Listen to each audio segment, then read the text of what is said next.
Night has fallen, and the moon is a glowing golden orb in the black sky. See how it shines on the dark back roads of America, and on one road in particular. Come with us, and we'll take a walk down the moonlit road, for the night is waiting,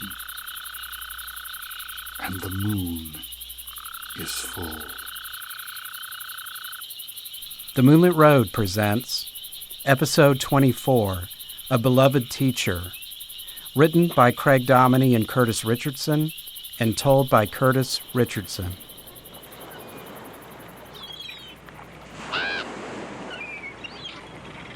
In the state of Georgia, there's an island called St. Simon, where the sea laps against the white sandy shores. On that island, off the main highway, there's a grave marker where there's no vegetation. Nothing grows around it. No trees, no grass, no moss. The story goes, around 1800, there was a lot of rice plantation in the area, and the plantation had a lot of slaves. And the plantation owner decided one day that they were going to hire a school mom to teach their children. So they found a woman from Ohio who came down to teach the children. She was a wise woman, for she had traveled all over Europe and attended a number of different well-known schools. She loved knowledge. Her name was Margaret. They hired Margaret to teach their children. In the daytime, Margaret taught the white children. After work, she taught the slave children. The plantation owners didn't like that, but Margaret was headstrong and got her way. There was one little boy, though, that she loved teaching. His name was Joshua. Joshua loved knowledge as much as Margaret, and Margaret loved him like the child she never had. Joshua would soak all the knowledge that she had to give him up, for he thought knowledge was his way to freedom. But freedom he would never see. There was a slave uprising on one of the plantations, and the white owner was killed. And so the mob was angry. A white mob came and retaliated, killing every slave they could lay their hands upon. They killed Joshua. Margaret was grief-stricken. She was so stricken that she isolated herself from everyone. The only time she spoke to anyone was when she taught her children. Otherwise, she wandered the back roads of the island alone and sad. It was while she was walking these roads that she noticed overhead that she was being followed. Everywhere she would go, there would be a large black raven following her, flying overhead. Whenever she came to the school, the raven would fly to the school, perch upon the window, and watch her teaching the children. When she went home, the raven would follow her home and perch in a tree near her front door. At the end of one of the school days, when all the children had left for the day, Margaret was cleaning her room, and the raven was watching from the window. She looked at it. She thought how much she missed Joshua.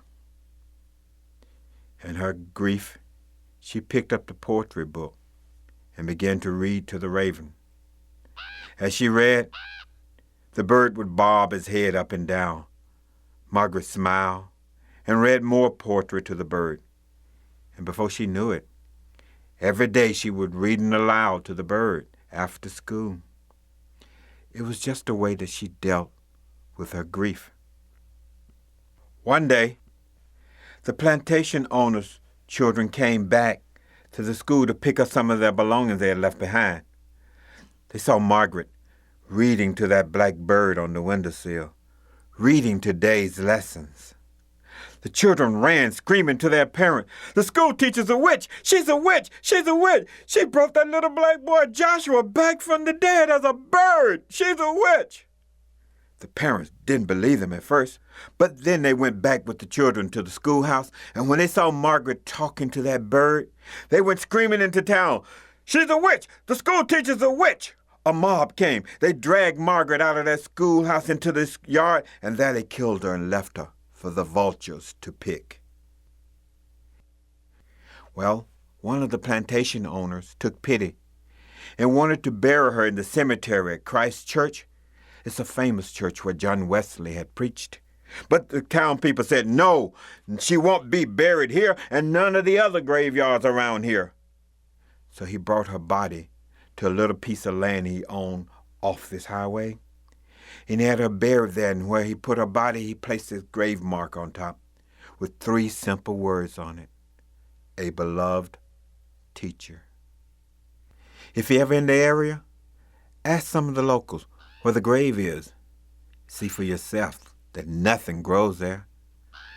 No trees, no moss, no grass. Just a white grave marker to a beloved teacher.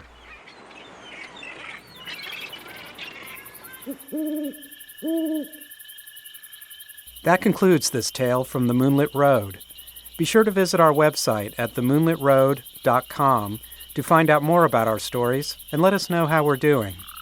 The Moonlit Road is produced and directed by Craig Dominey, recorded and soundscaped by Henry Howard in beautiful Stone Mountain, Georgia. Thanks for listening, and we'll see you next time.